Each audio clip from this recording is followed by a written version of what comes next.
తెలంగాణ రాష్ట్ర ప్రయోజనాల కోసం అట్లాగే విభజన చట్టంలో పొందుపరిచిన హక్కుల కోసం ఈ రెండు అంశాలపైన దేశ ప్రధాని శ్రీ నరేంద్ర మోడీ గారిని అట్లాగే హోంశాఖ మార్చులు అమిత్ షా గారిని కలిసి రాతపూర్వకంగా రిప్రజెంటేషన్ ఇవ్వటమే కాకుండా ప్రత్యేకంగా కూడా వారికి రిక్వెస్ట్ చేస్తూ కొన్ని అంశాలు వారి దృష్టికి తీసుకొచ్చాం. వాటిలో ప్రధానంగా తెలంగాణ రాష్ట్రానికి సంబంధించి అతిపెద్ద పబ్లిక్ సెక్టర్ అండర్టేకింగ్గా ఉన్నటువంటి సింగరేణి కాలనీస్కి సంబంధించి గోదావరి వ్యాలీ పరివాహ ప్రాంతంలో ఉన్నటువంటి కోల్ బ్లాక్స్ అన్నింటినీ కూడా ఆక్షన్ లేకుండా సింగరేణి పబ్లిక్ సెక్టర్ అండర్టేకింగ్కి కేటాయించవలసిందిగా వారిని ప్రత్యేకంగా కోరాం. అట్లాగే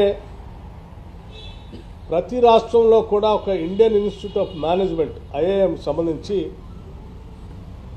ఆనాటి పార్లమెంట్లో అప్పటి ప్రధానమంత్రి మన్మోహన్ సింగ్ గారి నాయకత్వంలో కొన్ని హామీలు ఇచ్చారు. తెలంగాణ రాష్ట్రానికి కూడా ఒక ఐఐఎంని ఇంకా 10 సంవత్సరాలు అవుతున్నా రాలేదు. దయచేసి దాన్ని కూడా శాంక్షన్ చేయమని కోరాం. అట్లాగే ఆనాటి విభజన కంటే ముందు రాష్ట్రానికి సంబంధించిన ఐటీఐఆర్ ప్రాజెక్ట్ పెద్ద ఎత్తున ఉపయోగపడే కార్యక్రమంలో భాగంగా తెలంగాణ రాష్ట్రానికి ఆనాటి ప్రభుత్వం శాంక్షన్ చేసింది. 2014 తర్వాత టీఆర్ఎస్ పార్టీ ప్రభుత్వాన్ని ఏర్పాటు చేసి 10 సంవత్సరాలు దాని గురించి పట్టించుకోకుండా గాలికి వదిలేయటం వల్ల ఐటీఐఆర్ ప్రాజెక్టు మేము కోల్పోయాం. దాన్ని తిరిగి పునరుద్ధరించి తెలంగాణ రాష్ట్రానికి ఇవ్వాల్సిందిగా కూడా ప్రత్యేకంగా కోరాం. అట్లాగే విభజన చట్టంలో పొందుపరిచినటువంటి రైల్వే కోచ్ ఫ్యాక్టరీకి సంబంధించి కాజీఫ్యాట్ రైల్వే కోచ్ ఫ్యాక్టరీకి సంబంధించి ప్రత్యేకంగా వారికి గుర్తు చేసి దీన్ని కూడా మంజూరు చేయవలసిందిగా కోరాం. అలాగే అతి ముఖ్యమైనటువంటి అంశం దేశంలోనే డిఫెన్స్ రంగంలో కానీ స్ట్రాటజిక్గా కానీ అనువైన ప్రాంతంగా ఉన్నటువంటి తెలంగాణ రాష్ట్రంలో అనేక డిఫెన్స్ సంబంధించిన పబ్లిక్ సెక్టర్ సంబంధించిన పరిశ్రమలు ఉన్నాయి. వాటన్నిటినీ ఎకోసిస్టమ్ కూడా బాగుంది కాబట్టి మాకున్నటువంటి వాతావరణం కానీ హ్యూమన్ రిసోర్సెస్ కానీ అందుబాటులో ఉన్నాయి కాబట్టి సెమీ కండక్టర్ మిషన్ని తెలంగాణ ప్రాంతంలో చిప్ మ్యానుఫ్యాక్చరింగ్ కోసం ప్రత్యేకంగా పరిగణించి సహాయపడవలసిందిగా ఏర్పాటు చేయడానికి సహకరించవలసిందిగా వారిని కోరాం. అలాగే పేదవాళ్లకు సంబంధించి రాబోయే 5 సంవత్సరాల్లో 25 లక్షల ఇళ్లకు మంజూరు చేయవలసిందిగా కూడా వారిని కోరాం. అట్లాగే రాష్ట్రానికి సంబంధించి పెండింగ్ ఉన్నటువంటి గ్రాంట్స్ ఏదైతే ఉన్నాయో వాటిని కూడా రిలీజ్ చేయమని అడిగాం. దాదాపు 1,800 కోట్ల రూపాయలు 2019-20 నుంచి పెండింగ్ ఉన్నాయి, అవి కూడా కావాలని అడిగాం. అలాగే వాటితో పాటు ఇంకా కొన్ని ముఖ్యమైనటువంటి అంశాలు కూడా నవోదయ స్కూల్కి సంబంధించి ప్రతి జిల్లాకి ఒక నవోదయ స్కూల్ కావాలని అడిగాం. అట్లాగే కస్తూర్బా పాఠశాలలు కావాలని అడిగాం. ఇట్లా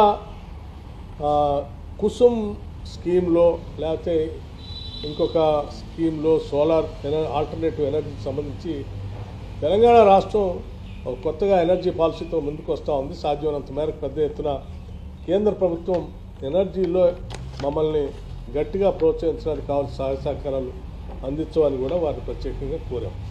అట్లాగే డిఫెన్స్ ల్యాండ్కి సంబంధించి గతంలో కలిసినప్పుడు ముఖ్యమంత్రి గారు మేము కలిసినప్పుడు ల్యాండ్స్ ఎలివేటెడ్ కారిడార్ నిర్మించుకోవడం కోసం వారు అప్పుడు అడిగితే వాటిని పరిగణలోకి ఇచ్చి శాంక్షన్ చేసినందుకు వారు కూడా ధన్యవాదాలు చెప్తూ మిగతా డిఫెన్స్ ల్యాండ్కి సంబంధించి కూడా ఎక్స్చేంజ్ కింద మాకు కొంత ఇవ్వాల్సిందిగా వారిని కోరాం. వాటితో పాటు రాష్ట్రానికి సంబంధించిన ఐపీఎస్ ఆఫీసర్ క్యాడర్ స్ట్రెంత్ పెంచుకోవడానికి కావాల్సినటువంటి సంఖ్యను కూడా కావాలని చెప్పి వారిని కోరటం జరిగింది. అట్లాగే విభజన చట్టంలో పొందుపరిచినటువంటి షెడ్యూల్ 9th, 10th ఉన్నటువంటి పెండింగ్ అంశాలు కూడా సాధ్యమైనంత వరకు మేము మా ప్రయత్నంలో మేము వాటి పరిష్కారం కోసం ప్రయత్నం చేస్తాం. అట్లాగే అవసరమైనప్పుడు కేంద్ర ప్రభుత్వం నుంచి మీరు కూడా ప్రత్యేక చొరవ చూపించి తెలంగాణకి న్యాయం జరిగేటట్టుగా చూడవలసిందిగా వారిని విజ్ఞప్తి చేస్తాం. లేకపోతే హోంమంత్రి గారిని కూడా కలిసినప్పుడు వారికి కూడా వారి శాఖ ద్వారా తెలంగాణ రాష్ట్రానికి కావాల్సినటువంటి అంశాలని చాలా స్పష్టంగా చెప్పాం. అందులో ప్రాధాన్యత సంబంధించినటువంటి అంశం నిన్ను ప్రధానమంత్రి గారిని కలిసిన దాంట్లో అతి ముఖ్యమైన అంశం ఇంకోటి కూడా మర్చిపోయాం. స్టేట్ నేషనల్ హైవేస్ సంబంధించి నేషనల్ హైవేస్గా వాటిని అప్గ్రేడ్ చేయవలసిందిగా కోరాం. అట్లాగే రీజనల్ రింగ్ రోడ్డు సంబంధించి నార్త్ వైపున మీరు నెంబర్ ఇచ్చారు, సౌత్లో ఇంకా నెంబర్ ఇవ్వలేదు. రెండింటి కలిపి ఒకటే నెంబర్ ఇవ్వాల్సిందిగా, తద్వారా త్వరితగతిన మేము రీజనల్ రింగ్ రోడ్ పూర్తి చేసుకోవడానికి కూడా అవకాశం ఉంటుంది. మీరు ప్రత్యేకంగా చొరవ చూపాలని వారిని కోరాం.